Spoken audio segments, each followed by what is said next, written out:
الرجيم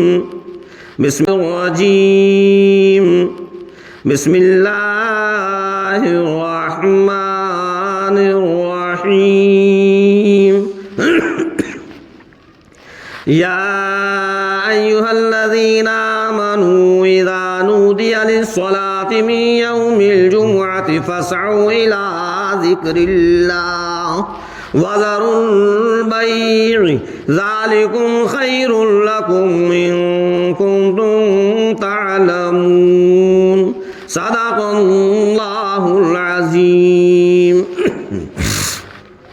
اللهم صل على محمد وعلى آل محمد كما صليت على إبراهيم وعلى آل إبراهيم إنك حميد مجيد. اللهم بارك على محمد وعلى آل محمد كما باركت على إبراهيم وعلى آل إبراهيم إنك حميد مجيد.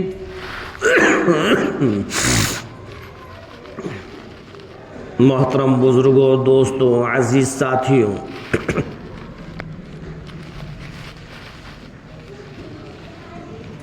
اللہ تبارک تعالیٰ نے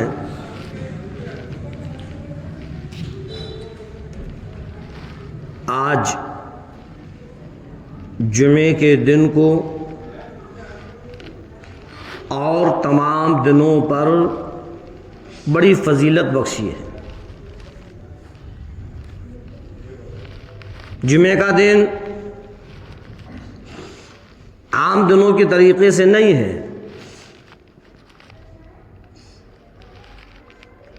ایک گھڑی اس میں ایسی بھی ہے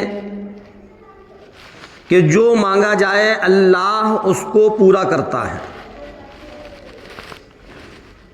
اور اللہ کے رسول سرکار دو عالم صلی اللہ علیہ وسلم کا فرمان ہے. لیکن آج 15ویں صدی مسلمان کے اندر جتنی اہمیت جمعے کی ہونا چاہیے وہ ہے ہی نہیں.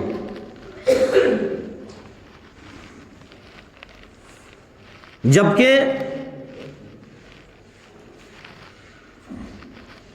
اللہ کے رسول سرکار دو عالم صلی اللہ علیہ وسلم اور صحابہ کرام کے بعد تابعین، تبع تابعین، ان کا یہی طریقہ رہا کہ جمعے کی تیاری جمعرات کو کر لیا کرتے تھے. جمعے کے دن اپنے آپ کو صرف اللہ کی عبادت کے لیے، نماز کے لیے، اللہ کے ذکر کے لیے، اللہ کے کلام کی تلاوت کے لیے فارغ کر لیا کرتے تھے اپنے آپ، کیونکہ بہت اہم دن ہے. ہم نے اس کی قدر نہیں سمجھی، حالانکہ یہ قرآن کریم جس میں اللہ تبارک تعالیٰ نے انسان کو زندگی گزارنے کا پورا طریقہ بتلایا ہے، اسی میں اللہ تبارک تعالیٰ نے اس جمعے کی اہمیت کو اور اس کی فضیلت کو بیان کیا، اور یہ فرمایا کہ دیکھو جب جمعے کا دن ہو اور مؤذن کی آواز تمہارے کانوں کے اندر آ جائے، جب تم کو نماز کے لیے بلایا جائے، تو سارے کے سارے کاموں کو بند کر کر، یہاں تک کہ خرید و فروخت بھی بند کر کر، اور اللہ کے ذکر کی طرف دوڑے چلے آؤ. فَاسْعَوْا إِلَىٰ ذِكْرِ اللَّهِ وَذَرُوا الْبَيْعَ، خرید و فروخت بھی بند کر دو. اور یہ فرمایا ذَلِكُمْ خَيْرٌ لَكُمْ إِن كُنتُمْ تَعْلَمُونَ، یہ تمہارے لیے بہتر ہے اگر تم جاننا چاہتے ہو. لیکن آج 15ویں صدی کے مسلمان کا حال الگ ہے کہ بالکل عین وقت پر آئے گا جب یہ دیکھے گا کہ اب امام خطبے کے لیے کھڑے ہو گئے ہوں گے، جلدی جلدی آئے گا، اور آنے کے بعد اور جیسے ہی 2 رکعت نماز پڑھی اتنی ہی جلدی نکل جائے گا۔ یہ جمعے کی اہمیت، کتنا بھی سمجھاؤ کچھ بھی کہو، لیکن ہم اتنے ڈھیٹ بن گئے ہیں کہ ہماری سمجھ میں بات آتی نہیں، سمجھتے ہیں لیکن عمل کرتے نہیں۔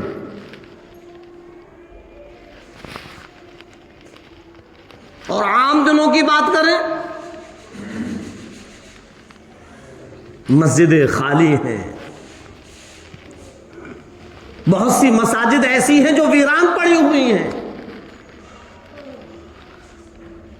اذان دینے والا کوئی نہیں، نماز پڑھنے والا کوئی نہیں۔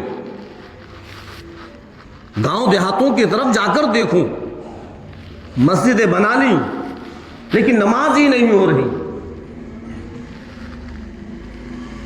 زیادہ دور کی بات نہیں کرتا میں، بالکل ایک دم شہر سے قریب لگا ہوا یہ روپس پور ہے، کتنی بڑی مسجد ہے، کبھی جا کر دیکھوں کہ وہاں نمازیوں کا کیا حال ہے۔ کئی بار میرا جانا ہوا، جمعے کے دن تو آ جاتے ہیں اور عام دنوں میں کسی نمازی کا پتہ نہیں، اور جمعے کے دن بھی اتنے آتے ہیں کہ ایک آدھ صف ہو تو پوری خالی ہے۔ یہ ہے ہمارا آپ کا حال، اور اس پر ہم یہ چاہتے ہیں کہ ہم کامیاب ہو جائیں۔ اللہ کے بندوں، ہوش میں آؤ اور اس پروردگار عالم سے ڈرو، کہیں ایسا نہ ہو کہ اللہ کی پکڑ ہم تک آ جائے، کہیں ایسا نہ ہو کہ اسی حال میں حضرت اسرائیل علیہ السلام آ کر ہماری روح قبض کر لیں، اور جب اللہ کے سامنے کھڑے ہوں گے تو کیا جواب دیں گے؟ اللہ رب العزت فرماتا ہے اذا نودی للصلاۃ من یوم الجمعہ فاسعوا الی ذکر اللہ۔ او میرے بندے، جب تیرے کانوں کے اندر اذان کی آواز آ جائے، سارے کے سارے کاموں کو بند کر۔ جب مؤذن نے پکار دیا اللہ اکبر اللہ اکبر کہ اللہ بڑا ہے، اللہ بڑا ہے، اللہ سے بڑا کوئی نہیں، تیرا کاروبار بڑا نہیں، تیری محنت مزدوری بڑی نہیں، تیری ملازمت بڑی نہیں، اللہ اکبر اللہ اکبر، اللہ سب سے بڑا۔ جب تیرے کاموں کے اندر اللہ اکبر کی آواز آ جائے تو پھر تیرے ایمان کی کیفیت یہ ہونی چاہیے کہ تیرے اندر ایک بے چینی ہو جائے، اب تیرا دل کام کی طرف نہ لگے کہ جب تک میں نماز نہ پڑھوں میں کام نہیں کروں گا۔ لیکن الٹا معاملہ ہے، اذان سن کر بھی ہم سنی انسنی کر دیتے ہیں، کوئی کام و کاج میں لگا ہے، کوئی یوں ہی خامخواہی گپے مارنے میں لگا ہوا ہے، کوئی اپنے گھر کے اندر بیٹھے ہوئے نمازوں کو چھوڑ رہا ہے، کوئی موبائل چلانے میں لگا ہوا ہے، کوئی ٹی ویاں دیکھنے میں لگا ہوا ہے، کوئی ناچ گانے میں لگا ہوا ہے، اور منادی کی آواز کانوں کے اندر آتی ہے اللہ اکبر اللہ اکبر، اور اللہ کے بندے باز آ جا، اپنی ان حرکتوں سے باز آ جا، یہ گناہ کرنے سے باز آ جا، یہ گانے سننے سے باز آ جا، اللہ اکبر اللہ اکبر، دیکھ اللہ کو پہچان، اللہ سے بڑا کوئی نہیں۔ کہیں ایسا نہ ہو تیری موت یہ گانا سنتے سنتے آ جائے، کہیں ایسا نہ ہو تیری موت یہ برائی کرتے کرتے آ جائے، کہیں ایسا نہ ہو کہ تیری موت اس حال میں آئے کہ تو نماز کو بھی نہ پڑھ نماز کی طرف سے ہم نے ایسی بے رخی اختیار کر رکھی ہے کہ ہم نے نماز کو کچھ سمجھا ہی نہیں ہے کہ نماز بھی کوئی چیز ہے. حالانکہ اللہ کے رسول سرکار دو عالم صلی اللہ علیہ وسلم نے فرمایا کہ الصلاۃ معراج المؤمنین، کہ نماز مومن کی معراج ہے. سرکار دو عالم صلی اللہ علیہ وسلم جب معراج پر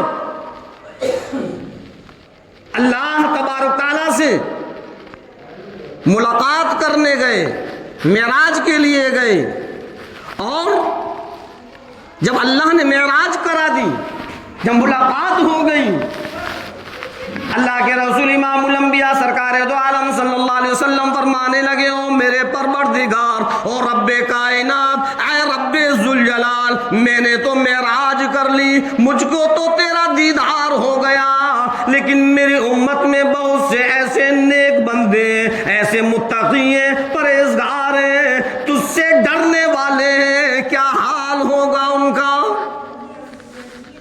اللہ رب العزت نے فرمایا، میرے نبی جب ان کو میرا دیدار کرنے کا شوق پیدا ہو، غور سے سننا، اللہ رب العزت پیارے حبیب سرکار دو عالم صلی اللہ علیہ وسلم سے فرما رہا ہے، او میرے نبی تیری امت کے وہ لوگ جب ان کے دل کے اندر میرے دیدار کا شوق پیدا ہو، جب ان کو مجھ سے ہم کلام ہونے کا شوق پیدا ہو، ان سے کہہ دینا سجدے کرو. جب بندہ سجدے کے اندر ہوتا ہے، اللہ سے ہم کلام ہوتا ہے، اللہ کے سامنے روبرو ہوتا ہے، حمیدنی عبدا، اللہ رب العزت فرماتا ہے جب بندہ سبحان ربی الاعلی پڑھتا ہے، اللہ فرماتا ہے حمیدنی عبدن، او فرشتوں آ جاؤ، میرے بندے نے میری حمد کی، میری تعریف بیان کی، میری پاکی بیان کی، میں نے اس کی مغفرت کر دی. آج ہم انہی سجدوں کو چھوڑے ہوئے ہیں، آج ہم اسی کام کو چھوڑے ہوئے ہیں جس میں اللہ سے ہم کلام ہونے کا موقع ملتا ہے.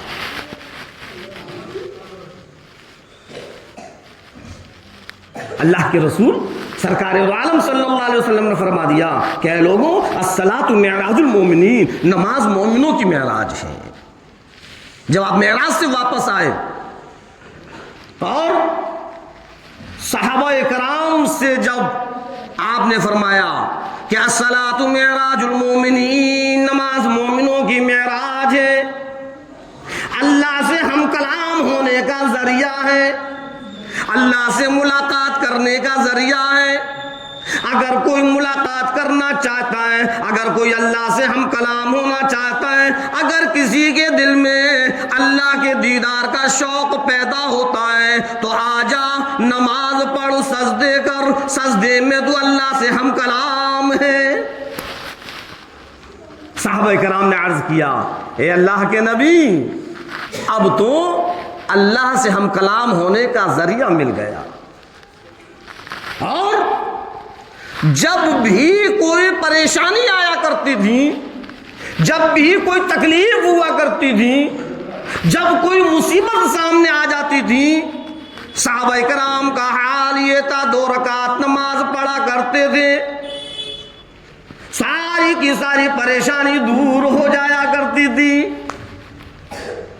ان کو یقین تھا نماز پر، ان کو یقین تھا اللہ کے ذکر پر، ان کو یقین تھا قرآن کریم کی تلاوت پر، ان کا یقین تھا قرآن کریم کی آیتوں پر. جب بھی کوئی ضرورت پیش آتی تھی، جب کوئی مصیبت سامنے آ جاتی تھی، جب کوئی بیماری لاحق ہو جاتی تھی، کسی سے کوئی شکوہ شکایت نہیں، کسی سے کوئی بات چیت نہیں، کسی سے کوئی گفتگو نہیں، بس اللہ کے دربار میں، اللہ کے سامنے نیت باندھ کر کھڑے ہو جایا کرتے تھے، اللہ کی حمد ثنا کیا کرتے تھے، اللہ کی تعریف بیان کیا کرتے تھے. جب سجدے کے اندر جاتے تھے، زبان پر الفاظ ہوتے تھے سبحان ربی الاعلی، اے پروردگار عالم تجھ سے بڑا کوئی نہیں، ساری کی ساری پاکی تیرے لیے، تو سب سے اعلیٰ، تو سب سے افضل، تو سب سے بڑا۔ اور 2 رکعت نماز پڑھ کر بڑے سے بڑے مسئلوں کو حل کر لیا کرتے تھے۔ ہاں یقین تھا۔ اے 15ویں صدی کے مسلمان، آج تجھ کو نماز پر یقین نہیں، اللہ کے فرمان پر یقین نہیں، اللہ کے نبی کے فرمان پر یقین نہیں، زبان سے تو کہتا پھر کہ یقین ہے یقین ہے، لیکن حقیقت یہ ہے کہ یقین نہیں۔ اگر یقین ہے، نبی کے فرمان پر یقین ہے، تو الصلاۃ معراج المومنین تم نے 1 مرتبہ نہیں، 2 مرتبہ نہیں، سینکڑوں مرتبہ اس حدیث کو سن لیا، پھر بھی تیری ہمت کیسے ہوتی ہے نماز چھوڑنے کی؟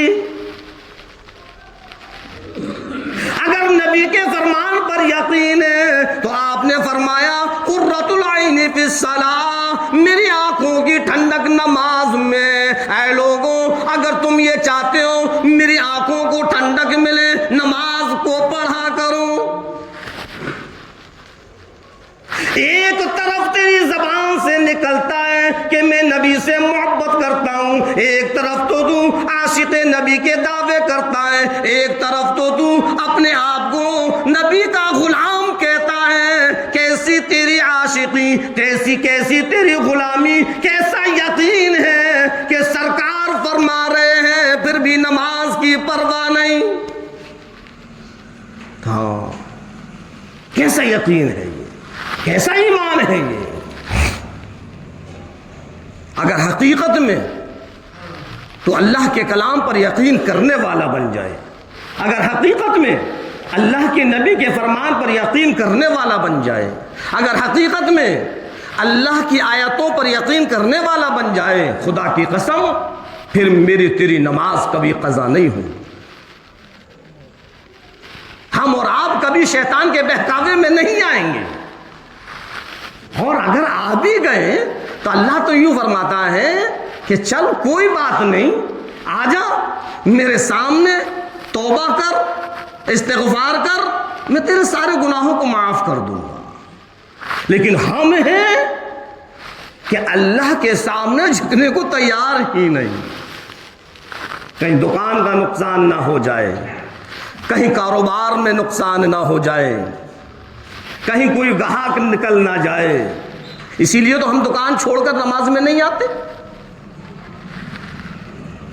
اگر یہ یقین دل کے اندر پیدا ہو جائے کہ رزق دینے والا تو رب ہے، کوئی اور نہیں، تیرے نصیب کا رزق کہیں نہیں جائے گا، اگر یہ یقین دل کے اندر آ جائے، خدا کی قسم پھر ہماری نماز نہیں چھوٹے گی۔ اس یقین کو پیدا کرو، اس یقین کو اپنے دل کے اندر مضبوط کرو۔ اس لیے اللہ نے فرمایا یا ایھا الذین آمنوا آمنوا باللہ، اے ایمان والو ایمان لاؤ اللہ پر۔ مسلمانوں سے، اور اللہ تبارک تعالیٰ پھر کہہ رہا ہے کہ ایمان والوں اللہ پر یقین کرو۔ ایمان تو لے آئے لیکن ابھی یقین نہیں ہے، یہی وجہ ہے، یقین نہ ہونے کی وجہ یہی ہے کہ ہم دکانوں پر بیٹھے ہوئے ہیں، اذان سنی انسنی کر رہے ہیں، ذرہ برابر بھی ہمارے جسم کے اندر حرارت پیدا نہیں ہوتی اذان سن کر کہ لاؤ اب اذان ہو گئی، اب ہم اپنی دکان کو چھوڑیں، اپنی گدی کو چھوڑیں، اب ہم اپنی مزدوری کو چھوڑیں، اپنی ملازمت کو چھوڑیں، پہلے ہم نماز پڑھیں۔ ہاں ہم اور آپ کے دماغ، دل و دماغ کے اندر یہ بات ہوگی کہ مولانا کیا کہہ رہے ہیں کہ قرآن پر یقین نہیں، اللہ کے نبی کے فرمان پر یقین نہیں۔ ہاں غور کرو، اور تمہارے دل خود فیصلہ کریں گے کہ میں سچ کہہ رہا ہوں یا غلط کہہ رہا ہوں، کہ اگر اللہ کے نبی کے فرمان پر یقین ہو جائے تو تیری نماز قضا نہیں ہوگی۔ قرۃ العین فی الصلاۃ، آنکھوں کی ٹھنڈک نماز بتلائی ہے. الصلاۃ معراج المومنین، مومنوں کی معراج نماز بتلائی ہے. الصلاۃ مفتاح الجنہ، جنت کی کنجی نماز بتلائی ہے. اور پھر بھی ہم نماز چھوڑے ہوئے ہیں. رات اور دن لوگوں کی برائیاں کرنے سے فرصت نہیں، لوگوں کی غیبتیں کرنے سے فرصت نہیں، لوگوں کی چغلخوریاں کرنے سے فرصت نہیں.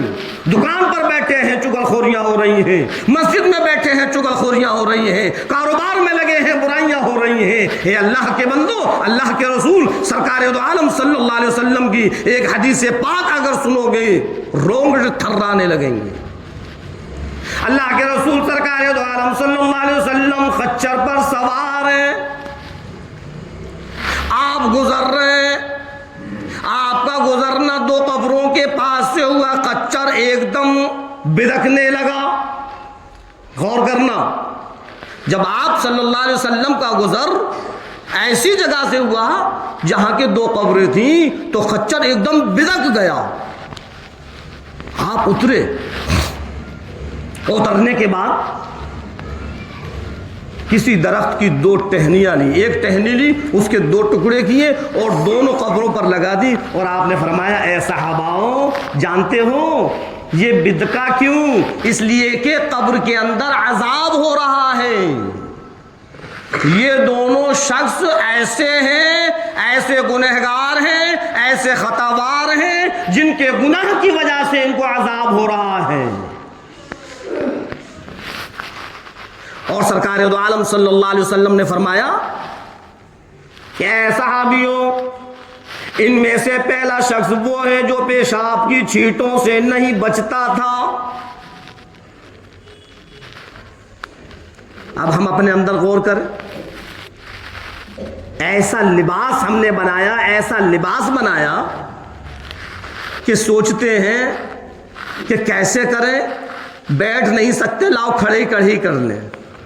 اب جب تم کھڑے کھڑے پیشاب کرو گے تو اس کی چھینٹیں تو تمہارے پاؤں پر، تمہارے کپڑوں پر آئیں گی. استنجا کہاں کرو گے؟ اور اگر تم نے چلو مٹی کے ڈھیلے سے استنجا کر بھی لیا تو وہ چھینٹیں کہاں لے جاؤ گے؟ پیشاب کی چھینٹوں سے نہیں بچتا تھا، اس لیے اللہ نے اس کو اس عذاب کے اندر مبتلا کیا ہے. قبر میں اس کو عذاب ہو رہا ہے پیشاب کی چھینٹوں سے نہ بچنے کی. آج 15ویں صدی کے مسلمان کا عجب حال ہے. اگر مسجد کی طرف بلاؤ، اجی میں ناپاک ہوں، مسجد کے اندر نہیں، یہی بتا دو کیا کام ہے، یہی بتا دیجئے میں ناپاک نہیں. شرم نہیں آتی؟ تو مسلمان ہے اور اپنی زبان سے کہتا میں ناپاک. مسلمان اور ناپاک، کیسا مسلمان ہے تو؟ کلمہ پاک، اللہ پاک، قرآن پاک، نبی پاک، اے مسلمان تو کیوں ناپاک؟ مسلمان کی شایان شان نہیں کہ وہ ناپاک رہے. ارے ذرا غور کروں، اسی ناپاکی کے اندر تیرا انتقال ہو گیا تو تیرا حال کیا ہوگا؟ یہ تیری ناپاکی تجھ کو مسجد تک نہیں پہنچاتی، تجھ کو جنت میں کیسے پہنچائے گی؟ بڑا عجیب معاملہ ہے. بس کیا ہے؟ اجی ناپاک ہیں، ناپاک ہیں. کیوں ناپاک ہو؟ کیا اوپر سے تم کو سرٹیفکیٹ مل گیا ناپاک رہنے کا؟ مسلمان کے لیے کہیں ہے کہ ناپاک رہے؟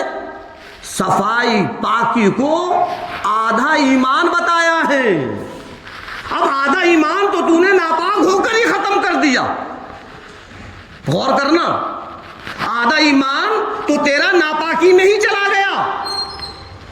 اب آدھا ایمان رہ گیا تو پھر تو تیری نمازیں بھی چھوٹیں گی، پھر تو مسجد سے بھی دور رہے گا، پھر تو لوگوں کی برائیاں چغلخوریاں تیری زبان پر آئیں گی. کیونکہ ابھی تو پورا مسلمان نہیں ہے، پورا مومن نہیں ہے، ابھی ادھورا مومن ہے، آدھا ایمان والا ہے. اور جو کام پورے سے ہو سکتا ہے آدھے سے نہیں ہو سکتا. تو سب سے پہلے تو ہم پورے مسلمان بنے، پورے ایمان والے بنے، جو شیطان پر ہم قابض ہو جائیں، شیطان کو ہم پچھاڑ دیں. شیطان کے مکر و فریب کو ختم کر دیں. اور اسی طریقے سے اگر ادھورے ایمان کے ساتھ رہیں گے تو شیطان ہم پر قابض ہوگا. اور جب شیطان قابض ہوگا تو شیاطین کی ساری چیزیں ہمارے اندر آئیں گی. نماز بھی چھوٹے گی، روزے بھی چھوٹیں گے، قرآن کی تلاوتیں بھی چھوٹیں گی، اللہ کا ذکر بھی چھوٹے گا، اور سرکار پر درود پاک بھی چھوٹے گا. سمجھ میں آئی بات؟ ہاں. تو یہ جو ہمارے اندر جو ناپاکی کی بیماری ہے، زیادہ تر ہمارے جو نوجوان لوگ ہیں، نوجوان بھائی ہیں، جو نوجوان طبقہ ہے، ان کے اندر یہ بیماری بہت ہے کہ بس یوں ہی کھڑے کھڑے ہم نے پیشاب کر لیا. کہاں سے مٹی لائیں، کہاں سے پانی لائیں، کہاں ڈھونڈیں، اجی مجبوری ہے. نہیں، کوئی مجبوری نہیں ہے. اللہ تبارک تعالیٰ سے اگر ہم مانگیں تو اللہ سارے مسئلے حل کر دیتا ہے. ہاں، ایسا نہیں ہے کہ کہیں پانی نہیں ملا، کہیں مٹی نہیں ملی. اللہ نیتوں پر ہوتا ہے. جیسی نیت کر لو گے اللہ ویسے ہی انتظام کر دے گا. جب ہم نے پہلے سے ہی نیت یہ کر رکھی ہے آجی پانی آنے کچھ ملا یوں ہی کر لیتے ہیں، تو اللہ بھی کہتا ہے کہ چل تجھے ناپاک رہنے کا زیادہ شوق ہے، چل کر لے ایسے. اور اگر آپ نے یہ دل میں یہ بات ٹھان لی کہ بغیر استنجے کے میں پیشاب نہیں کروں گا، کہیں بھی کسی بھی جنگل میں ہو، کہیں بھی ہو، اللہ تمہارے استنجے کا انتظام کر دے گا. ہاں. اور یہ بات، یہ اللہ کا کرشمہ، یہ اللہ تبارک تعالیٰ کس طریقے سے انتظام کرتا ہے، یہ اللہ کا فضل میں نے خود دیکھا. ہاں. دلی میں ایک بار گیا اور مہامایا جو پل ہے وہاں پر جب میں اترا اتنی تیز استنجا لگا، اتنی تیز استنجا لگا. اب میں یہ سوچ رہا تھا کیا کروں. اب وہاں ایک پارک سا ہے، وہاں سے شروع سے اردر تک میں نے دیکھا کہیں کوئی مٹی نہیں، کہیں کوئی اینٹ نہیں، کہیں پانی نہیں. اب میں اللہ سے دعا کر رہا ہوں کہیں کپڑے خراب نہ ہو جائیں. الہی کیا کروں، یقین اللہ پر ہے. تو جب میں لوٹ کر آیا، خدا کی قسم ممبر پر بیٹھا ہوں، میں نے وہاں پر پانی کی ایک بوتل دیکھی. پانی کی بوتل ہے بسلری کی اور آدھی پانی سے بھری ہوئی ہے. جب میں ادھر سے گیا تھا کوئی پانی نہیں، کوئی مٹی نہیں، کوئی گٹی نہیں، کوئی اینٹ نہیں. اور جب میں ادھر دوسرے سائڈ سے جب میں لوٹ کر آیا تو وہ پانی رکھا ہوا ہے. کیا یہ اللہ کی مدد نہیں ہے؟ اللہ رب العزت نے فرمایا میرے بندے پریشان نہ ہو، جب تیری نیت استنجا کرنے کی ہے میری کبریائی کی قسم ہو تجھے بغیر استنجے سے پیشاب کرنے نہیں دوں گا. خدا کی قدرت کو پہچانو، خدا کی بڑائی کو پہچانو. ارشاد فرمایا مدنی کریم صلی اللہ علیہ وسلم نے انما الاعمال بالنیات، تمام کے تمام کاموں کا دار و مدار نیت پر ہے. جیسی تمہاری نیت ہوگی ویسے ہی پروردگار عالم کا فیصلہ ہوگا. ہم نے پہلے سے نیت ناپاکی کی کر لی، پروردگار عالم بھی ڈھیل دیتا ہے کہ تو ناپاک رہنا چاہتا ہے، چل تیری مرضی. اور وہ ڈھیل دی، اور وہ ڈھیل دی، اور وہ ڈھیل دی کہ اب تو توبہ کر، اب تو توبہ کروں، پاک رہنے کی نیت کروں. لیکن ہم ہیں کہ ہم اسی میں خوش ہیں.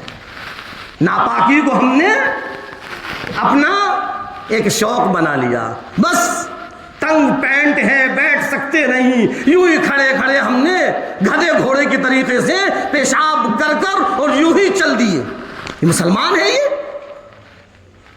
یہ ایمان والا ہے؟ کس زبان سے تو کہتا ہے کہ میں نبی کا امتی ہوں؟ کس زبان سے کہتا ہے کہ میں ایمان والا ہوں؟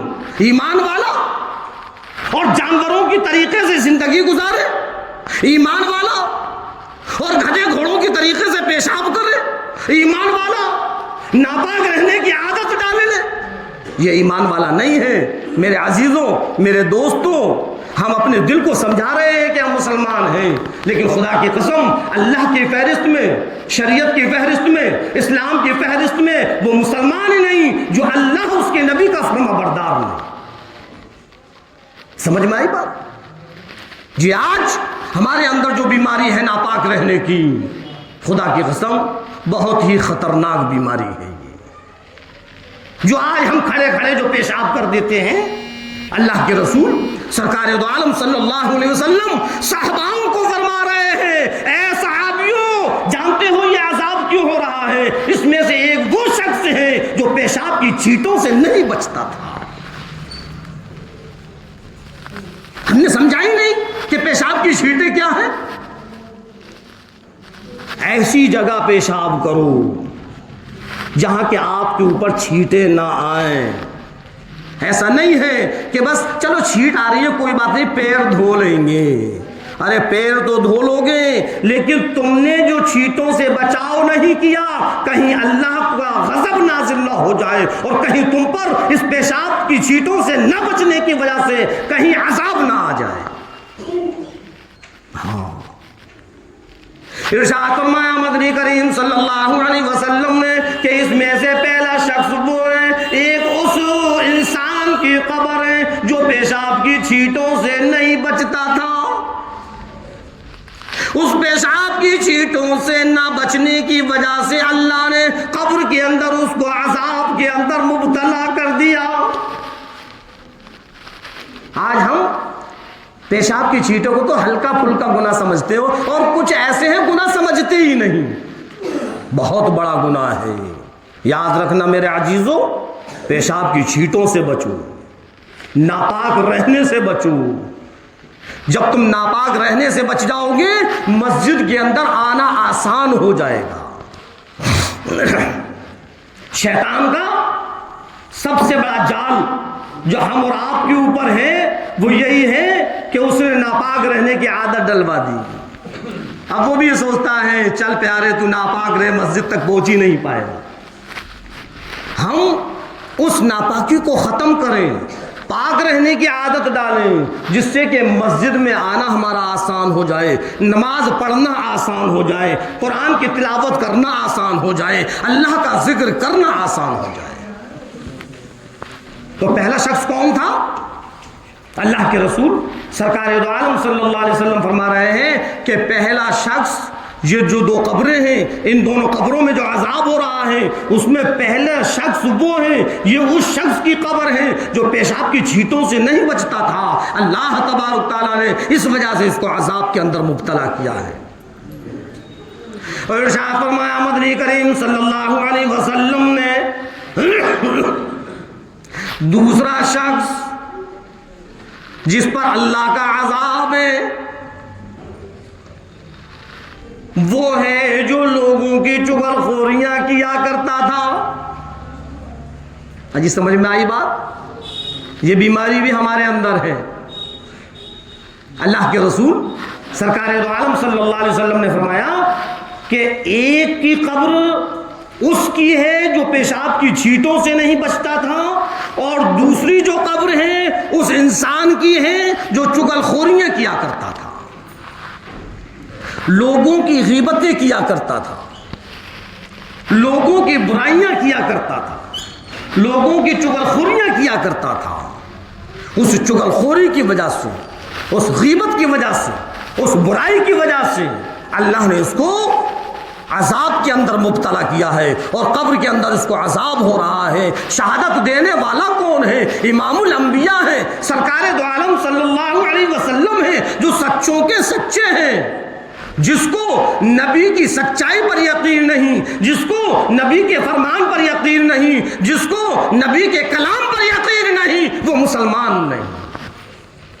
سمجھ میں آئی بات؟ آج ہم اور آپ جہاں چاہتے ہیں لوگوں کی برائیاں شروع کر دیتے ہیں، جہاں چاہتے ہیں لوگوں کی غیبتیں شروع کر دیتے ہیں، جہاں چاہتے ہیں چغل خوریاں شروع کر دیتے ہیں۔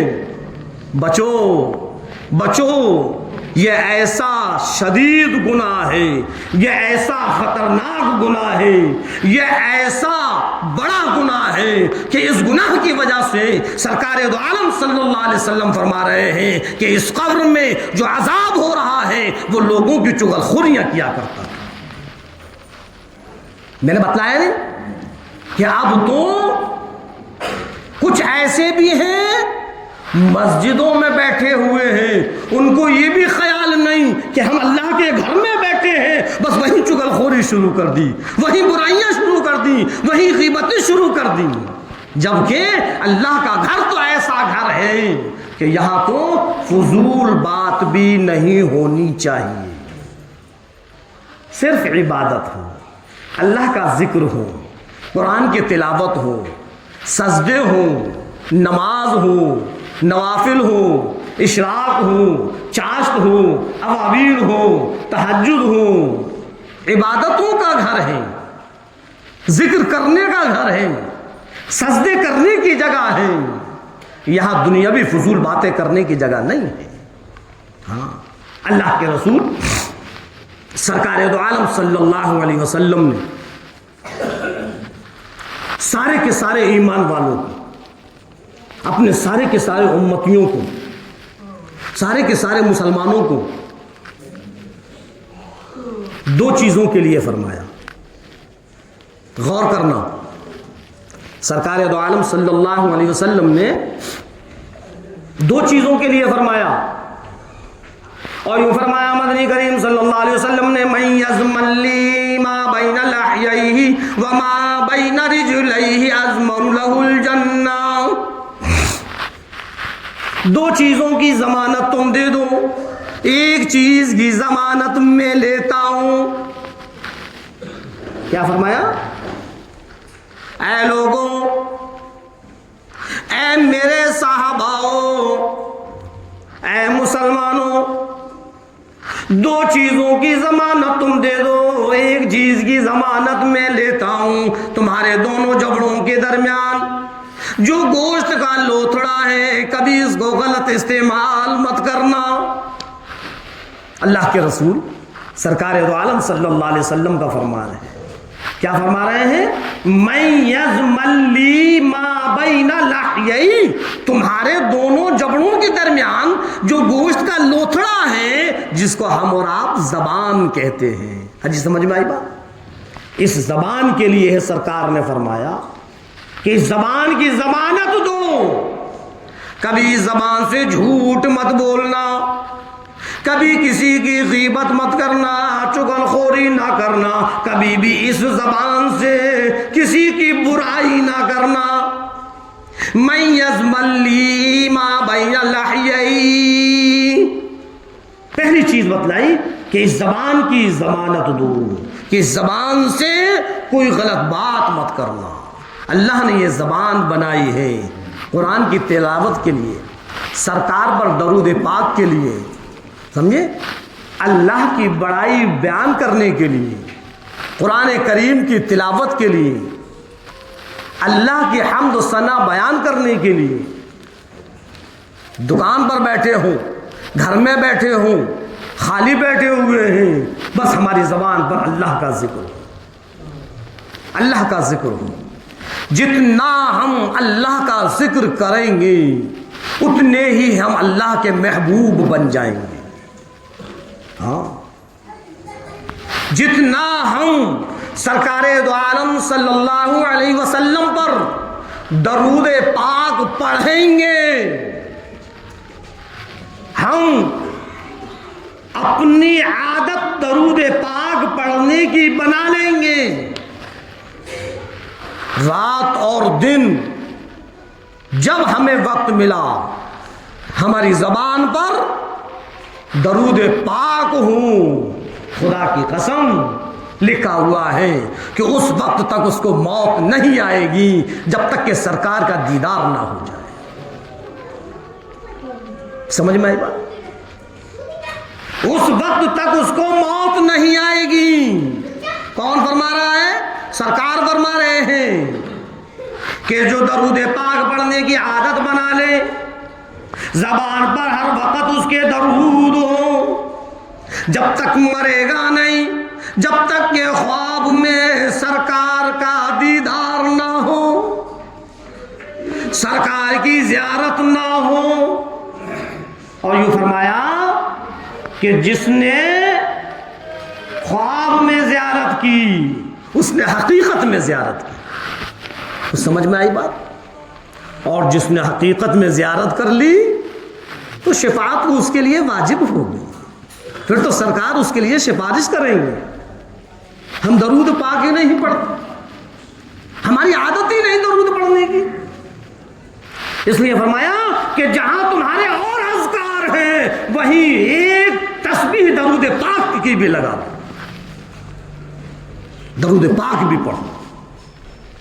سرکار ہیں ہمارے، نبی ہیں ہمارے، ہر حال میں ہمارے سرکار نے، ہمارے نبی نے، سرور دو عالم صلی اللہ علیہ وسلم نے اپنی امت کو کہیں بھی نہیں بھولے ہیں اپنی امت کو، تو امت کیوں بھولے ہوئے بیٹھی ہے؟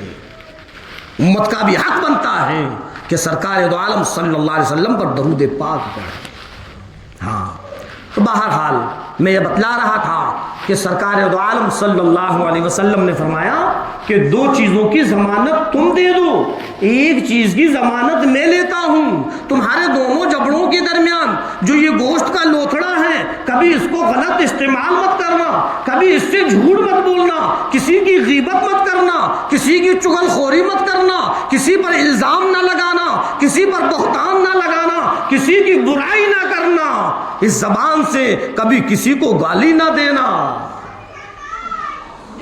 ان ساری کی ساری چیزوں سے اپنی زبان کی ضمانت دو۔ ہاں، آج یہی کام ہم سے نہیں ہو رہا، جب چاہتے ہیں جس کو چاہتے ہیں گالیاں دے دیتے ہیں، جب ہمیں غصہ آتا ہے تو ہم یہ بھی بھول جاتے ہیں کہ ہم تو حاجی ہیں، جب ہمیں غصہ آتا ہے تو ہم تو یہ بھی بھول جاتے ہیں ارے ہم تو 5 وقت کی نماز پڑھنے والے ہیں، جب ہمیں غصہ آتا ہے تو ہم تو یہ بھی بھول جاتے ہیں کہ ارے ہم تو اللہ کی عبادت کرنے والے ہیں، پھر کوئی چیز سامنے نہیں آتی سوائے گالی کے۔ نماز پڑھ رہے ہیں، زبان پر گالی ہے، نماز پڑھ رہے ہیں، اللہ نے حج کر دیا، حاجی ہم بنے ہوئے ہیں، نماز پڑھ رہے ہیں، ارے شرم کر شرم کر اے مسلمان، تو یہ اپنی زبان جو گالی بک کر گندی کر رہا ہے، تو اللہ کا کلام اس گندی زبان سے کیسے پڑھے گا؟ تجھے اس زبان سے خدا کا قرآن پڑھنا ہے، تجھے اس زبان سے اللہ کا ذکر کرنا ہے، تجھے اس زبان سے نبی پر درود بھیجنا ہے، گالی بک کر تو اپنی زبان کو کیوں گندا کرتا ہے؟ کم سے کم اے حاجی یہ خیال کر لیتا کہ میں نبی کے روزے کا دیدار کر کر آیا ہوں، اب میری زبان پر گالی نہ آئے، تجھ کو اتنا بھی خیال نہیں رہا؟ اور دھڑا دھڑ جیسے کوئی جاہل گالیاں بکتا ہے تو حاجی ہو کر گالیاں بک رہا ہے، ذرہ برابر بھی تجھ کو خدا کا خوف نہیں، ذرہ برابر بھی تجھ کو خدا کا ڈر نہیں۔ کل قیامت کے دن جب اللہ کے سامنے کھڑا ہوگا، اللہ کو کیا جواب دے گا؟ اگر اللہ نے پوچھ لیا، اگر اللہ نے کہہ دیا کہ تو میرے خانے کعبہ کو دیکھ کر آیا تھا، اس کے باوجود بھی تو گالیاں بکتا رہا، اگر نبی کے سامنے جب ہم سفارش کے لیے پہنچے اور سرکار نے ہم کو دیکھ لیا اور سرکار نے فرما دیا تو نے میرے روزے کا دیدار کیا، میرے روزے کی زیارت کی، اس کے باوجود بھی تو نے اپنی زبان سے گالیاں بکنا ختم نہیں کی، کیا کہیں گے؟ اللہ نے ایک ہم کو مقام دیا ہے، اللہ نے ہم کو ایک مرتبہ دیا ہے، ایک ہم عام انسان تھے، اللہ نے ہمارے ساتھ حاجی کا لفظ جوڑ دیا ہے۔ اے اللہ کے بندو، اس حاجی کے لفظ کی قدر کرو، زبان بک کر تم حاجیوں کو بدنام نہ کرو۔ سمجھ میں آئی بات؟ ہاں، اب کوئی یہ کہے اجی مولانا کیا کرے، غصہ آ ہی جاتا ہے، غصے پر قابو کرو۔ کیا صحاباؤں کو غصہ نہیں آتا تھا؟ صحابہ نے تو یوں نہیں کہا کہ اے سرکار غصہ تو آ ہی جاتا ہے، نہیں، غصے پر قابو کرو۔ اللہ کے رسول سرکار دو عالم صلی اللہ علیہ وسلم نے فرمایا سب سے بہادر انسان وہ ہے جو اپنے غصے پر قابو کر لے، سب سے بڑا پہلوان وہ ہے جو اپنے غصے پر قابو کر لے۔ اور جب حج کرنے کے بعد، عمرہ کرنے کے بعد، نبی کے روضے کا دیدار کرنے کے بعد، خانہ کعبہ کا دیدار کرنے کے بعد جب ہماری زبانوں پر گالیاں آتی ہیں تو پھر ایک یہ غلط میسج پہنچتا ہے، جو حاجی نہیں ہیں وہ کیا کہتے ہیں، ارے ہم نے بڑے بڑے حاجیوں کو دیکھ لیا، وہ بھی تو گالیاں بکتے ہیں۔ تو ہم اپنی زبان سے گالیاں نکال کر سارے کے سارے حاجیوں کو بدنام کر رہے ہیں۔ شرم کرو، شرم کرو، اے مسلمانوں شرم کرو، کوئی ایسا کام نہ کرو کہ ہماری بدعمالی کی وجہ سے کوئی اور بدنام ہو۔